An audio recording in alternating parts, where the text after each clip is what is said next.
Hi everyone, welcome to BioEquestrian. Today we will be talking about how to fit your saddle if you can't or don't want to ask a professional saddle fitter for help. In this video, I will try to help you take your horse's measurements to match them with a used saddle or to order a new one. To take measurements, we of course need a horse that you want to get the saddle for, a piece of cardboard, scissors, and two markers. First of all, we need to roughly cut out the shape of the pommel. It doesn't need to be perfect right now, you just need to make sure it isn't too small. Of course, it should fit where the saddle goes, so right behind where your girth would go. Then we just adjust and cut the cardboard to fit our horse perfectly. As you could see at first, I cut the cardboard too small to be able to adjust it later. At that point, you need to be careful since your horse might not be used to such a big object sitting on its back. So please be cautious when adjusting the cardboard. Our horse had already been measured that way, so he is less spooky. As you can see, the cardboard still doesn't sit perfectly on the horse, so I'm marking the middle of the horse's back on my cardboard. And now I can try to adjust the measurements even more. The precisely we cut out our cardboard, the more information we will get about our horse and about the way our saddle should sit. Now I'm checking if the right and the left side of my cardboard are touching my horse's back. And in a minute I'll get a few hints about my horse and his saddle. Now I'm adjusting even more to get the perfect fit for my horse. As you can see, it's almost perfect. What is really important is that our saddle shouldn't block the movement of the horse's shoulder. And what I mean by that is that it shouldn't block the shoulder from going under the saddle. The saddle blocking the shoulder often causes problems with picking up horse's feet, extending its gaits, or with correct movement in general. Basically, how that works is that the horse hits its shoulder on the saddle, and to prevent that, the horse stops moving correctly. What I'm doing here is marking the front panels of my new saddle where I would want them to go, which is above the muzzle, making room for the shoulder. At this point, we can see if our horse is symmetrical and where it needs to build more muscle by folding our cardboard in half. Right now, I'm marking where I would like the pommel to go. For me, it's about 2 centimeters, which is about 0.8 inches above our horse's back. And later, I join the pommel with the precisely marked two front panels to create a nice outline of my saddle. Then I'm marking about half a centimeter space above the outline of my front panels to leave room for a thicker saddle pad. Then I'm extending the lines down my cardboard and cutting out the shape of my saddle.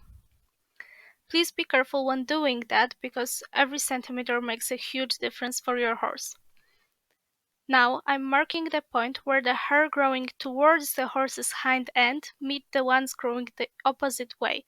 You can see that right now on a wet horse, it is really visible. That point is the maximum length of our panels. Now for the size of my saddle's gullet, I'm marking about 2 to 3 centimeters from the middle of my horse's spine. That would be the little dent that you can feel when touching the middle of your horse's back. I'm marking the middle of the spine once again, and then about 2 to 3 centimeters of free space where our panels shouldn't go. We mark 2 to 3 centimeters from the middle of the horse's spine on each side, and that is the size of our gullet, which sits in between the panels. There we have our measurements. We can take that cardboard home with us and look for used saddles without having to go to our stables to check our horse's measurements over and over again. Remember to always look at the size of the gullet in the back and how wide it needs to be when looking for a new saddle. Here's a little test, which I call the drop test, to see if the saddle fits. We are using some sunflower oil. I recommend using leather oil, but putting a little sunflower oil shouldn't damage your saddle. At least it didn't do any damage to ours. The drop of oil at some point starts dripping down the flaps of your saddle on each side. This shows us the width of your seating space and where should our leg be for the heel to be directly under our hip. Here we are using a dressage saddle that, as you can see, offers a lot of space to sit in. Unfortunately, the oil is dripping quite far back. And the question is, do we really want our leg to sit in between the drops dripping from the front and the back of our saddle? Well, of course no. It is too far back. Without the additional pad, the place where the rider's leg should go moves a little more forward.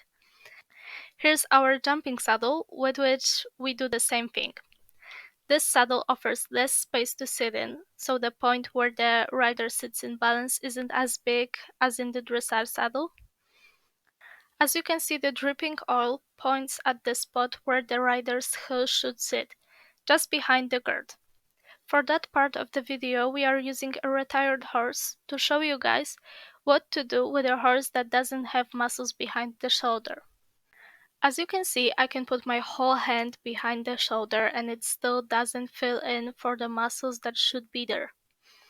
The lack of muscle causes the horse to hit the saddle with its shoulder every time it moves. Here I'm showing you a pad that helped me quite a few times to build muscle in that area. As you can see, the whole pad hit behind the shoulder and filled in that spot. This is a severe case since the horse is retired from work. If we were to ride that horse, which we are not, he would need that pad for a while, up until the point where he would build enough muscle in that area to not hit his shoulder on the saddle. When a horse hits its shoulder on its saddle, it becomes frustrated and irritated since that may cause pain. That pad is a temporary tool that should be taken out once the horse builds muscle in that area. For some tips on how to improve a horse's back, check out our other video. Here's a little pro tip for you guys. If you are fitting a saddle to a horse like this one, in which we don't like the huge lack of muscle, imagine the change and your desired shape of the horse's back. Ask yourself how many centimeters of muscle tissue and where exactly do we need to build it. It is important to do that so that you don't need to change your saddle every 2 months. Thank you so much for watching. I hope you guys learned something new. And as always, you can contact us at bioquestion@gmail.com if you need any help